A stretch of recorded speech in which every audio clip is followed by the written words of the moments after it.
For how I talk about pigs and pig farming, if you look at me, you might think that I have over 1,000 of pigs on my farm. But let me confess to you that my pigs are not even up to 100 on the farm.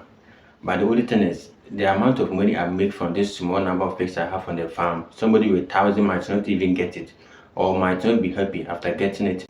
I went to university, graduated, came back home, and just like any other person would have done, you wait for the government to employ you and place you somewhere, or you write applications for employment. No, I didn't do that. While I was on campus, I was able to start this pig farm, which was taking care of me, especially those in the house, taking care of small needs that I left back home, like the responsibilities I was supposed to take care of, which I left them and went for education. So starting a pig farming helped me to solve those small issues while I pursue my higher education. So one thing I like about pig farming is that imagine somebody who just graduated, not employed, but I was making money on my own from these pigs. January this year was the best month ever to me in pig farming, as I was able to afford my motorbike with only two pigs. I sold two pigs and I was able to raise close to 9,500 from two pigs, which I used the proceeds to buy a motorbike. You get it? So from there, I decided to say, no, why don't I keep preaching this and keep energizing other people to get started, especially the young ones? I know people who are just within my age range and they're doing nothing at home, waiting for employment, fold their arms, waiting for people to come and assist them. When you know definitely you can do something on your own. So instead of you to be waiting for somebody to employ you after graduating from the university or any higher education, it's better you get your hands dirty. For the degree, you have already acquired it, and this time around, the jobs are limited. So the only thing you can do as a young person or as a citizen of any nation is for you yourself to sit down, think about what you can also do to help your nation. If you're able to employ yourself alone, you have helped your nation in one way because you will no longer depend on the nation to provide for you. But like I'm doing like this, if this business takes off like that, I'll start paying tax to the government. And besides, I'm paying myself. I've employed myself, reducing the kind of unemployment that should have happened. And also paying taxes to the government also helps in the nation building. Let me tell you that if you start something small, no matter how little it is, with good financial planning, you can mobilize some small funds, and before you realize, or before you can even count up to three, the money you have saved aside is enough to let you start something huge that you could not have imagined if you were sitting idle. So if you're a young person you're watching this, please just get something you're doing. Look in your neighborhood where you are located, look at what people want and are not able to get, and start trying to find solutions to what the small problems they complain about. Most of these business ideas come from you just listening to what people hate in your area. Somebody will be there saying, where this mill is located, I'm really not happy at all. And I don't even have a son who will help me carry this product or these raw grains and transport them to that community to go and mill. So how do I even do? This is very painful. From there, you see another person also come and complain of the same situation. So if you are there like that, you just take note of it. And that is how I started my small milling business in the community. The farmers have to carry or transport their raw rice, the paddy from the bush to the town, which is very far from about 9 miles away. They have to take it there. And usually, most of these farmers, not all of them that have children with them or children who can assist them on the farm. So they have to do it themselves. And most of these people are even old. So I saw the struggle they were going through, and it was always in me that I'll have to start something for them. If by the time I get the money to start and nobody has done it, I will start it. But then I sat down and did the calculation and realized that I can't afford the machines because I didn't have enough at that time, and I was also in school. I can't afford it. But you know what? The little money I had, with that thought of starting something extra or something more than the pig farming, I started with the pig farm with the little money I had. That was somewhere 850 Ghana cedis, which I've got three pigs. So I started the farm.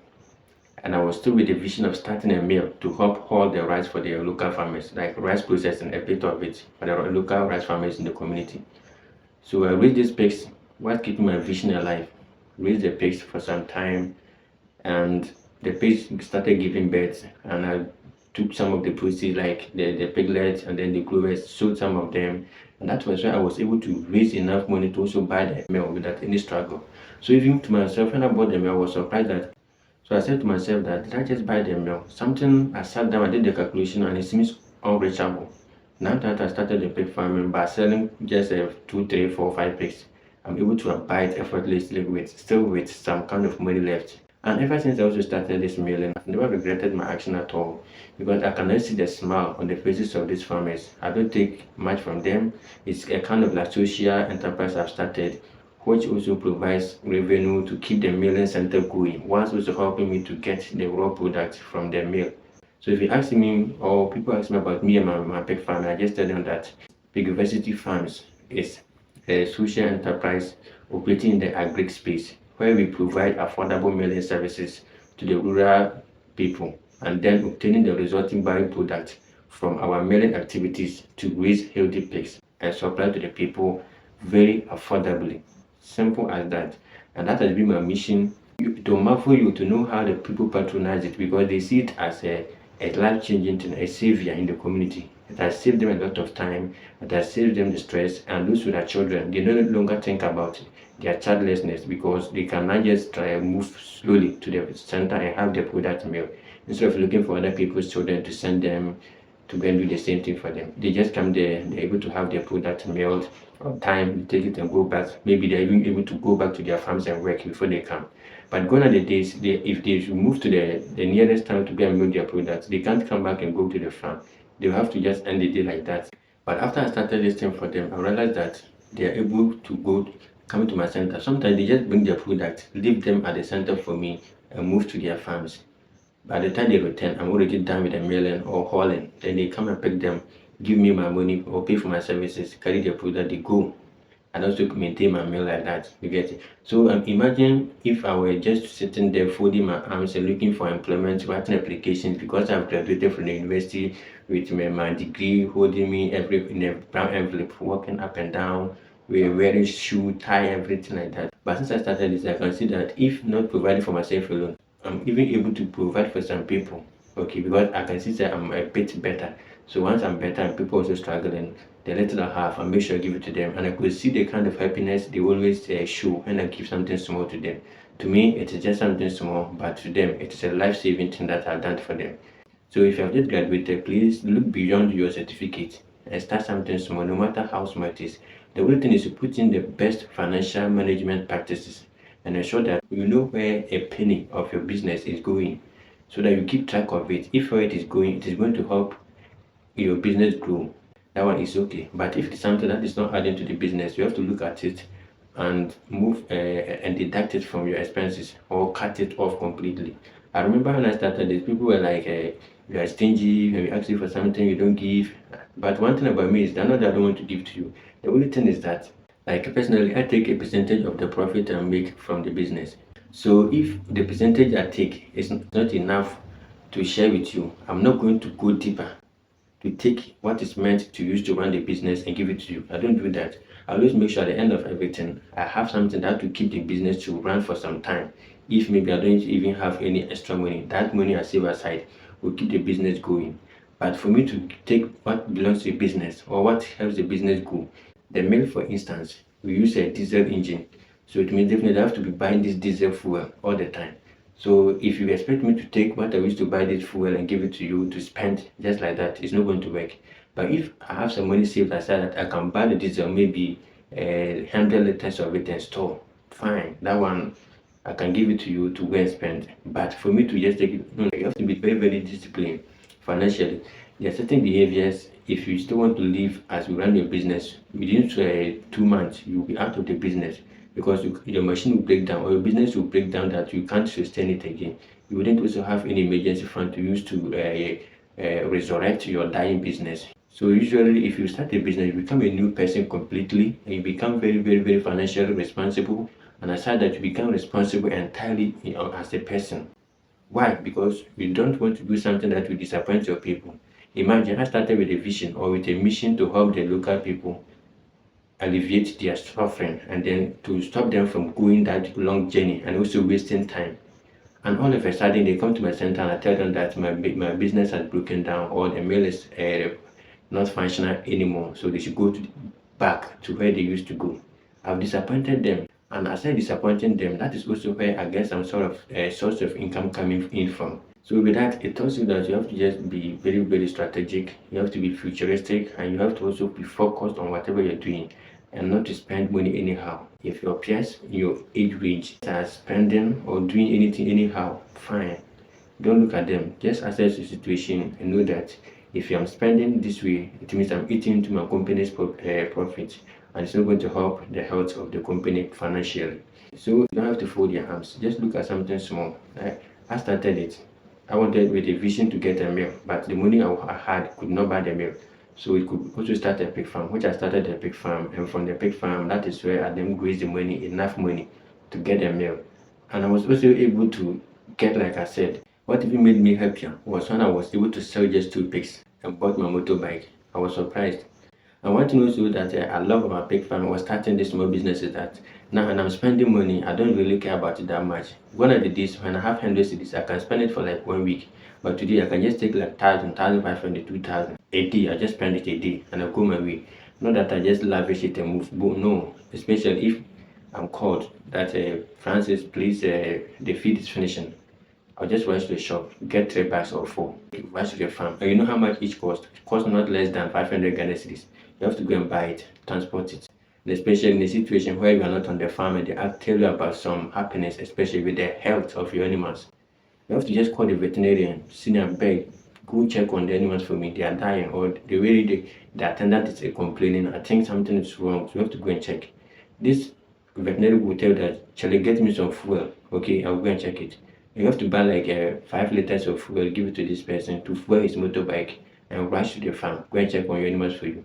So these are all things that if you don't start a business, you wouldn't know that you can be this responsible until you start it. That is where you start to think wide, open your brains, and not to just be lavishing your money anyhow, and not to be careless with your life and your business as a whole. So it is something that I'm very, very proud of, and I'm happy that I've been able to start this rural entrepreneurship by starting the mailing business so that the farmers will focus on their main and primary objective of farming these crops, and I'll be doing the hauling or the value addition side of it for them. And let me also tell you something about my mailing side. With the mailing side, I also provide some sort of free services to the aged. There are some people who cannot even go to work and earn a daily wage. So with these people, what I do is I just mail for them for free. And after giving to them for free, you can see the smile on their face, the handshake they'll give it to you, the tap at your back. And then these people even pray to ensure that your machine does not break down. So the prayers I get from these people alone is enough to keep me going. And I'm very happy anytime I see that I've been able to offer a service like this for the people. And I see the smile they show, especially the aged. You see their face, they just open up, smile like that, and say that yes, indeed, today they can also get something to eat. I don't know, but I'm just happy doing this for the people. And I want to continue doing this. I like living in the village a lot. I don't know, but I love staying in the village. I don't know if maybe because it's from the quiet nature of the village but I'm used to the village. I love anything village or rural life. I really love everything about it. Life is very simple, no stress. For instance, if I go to the village like this, or if I visit my farm like this, I can just go there with 2 clothing, top one and then down one. That's all. Because early morning I have to change and enter into my working gears, where I'll take to the farm to work. And then the whole day, that'll be the whole day. I'll be in the gear for the whole day. And then night, I'll just come and put them off, bath, and then take this one and this one also, wear again. The next morning, I just move them. Usually by 5:30, these ones are already, the ones I used to sleep are already off. And I'm entering the working ones already. And by 6:30, this way, the working one is also off. And I'm entering this again. So easy. There's no need for me to buy a lot of things. I don't have to stock anything. And simplicity of life is very, very amazing. You know what to always wear. Like you're always, you know your direction. You don't waste time. You know that if I wake up, this is what I'm supposed to take. You don't have to be thinking about, should I take this, should I take this, should I take that? You know exactly that this is what I want. So the moment you wake up, you have taken your thing, you wear it, and then you start working on your farm giddy or in your business. And as I'm talking to you, I'm not yet employed officially. I know people who have advised me to seek employment. I asked them why. They said, if you're employed, you can you'll be saving for your pension, they'll be paying for your Senate, your social security, and then your insurance and a whole lot of things. So that is the major focus for why people are into employment or salary. But I look beyond that. If you start a business, it's not 1 day or 2 years that you see the progress. Sometimes it takes more than a decade. The growth will be very slow that you yourself, if you're not patient, you give up and go in for employment. But the moment this business takes off, it brings along everything. It's very exponential. and they multiply it for you like 100 times. So all of a sudden you become overnight successful person. People will not understand. But that is the power of being able to delay gratification and being focused, believing in what you're doing and knowing that at least you're definitely going to get to where you want to go. I believe in making my business work as at now. Or in a month I sold 2 pigs, waste 9,000 plus. Two, not three, not four or five, two.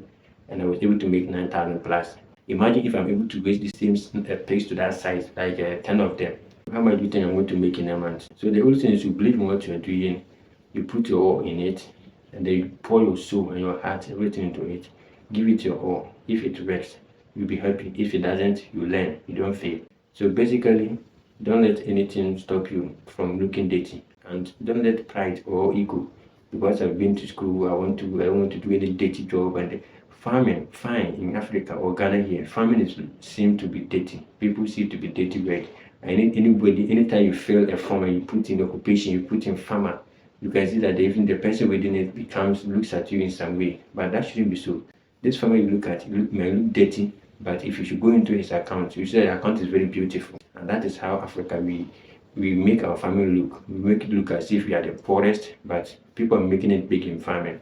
Just enter, start anything you think you're passionate about, and people are ready to pay you to do it, and start working on it. Definitely you'll get what you expect from life.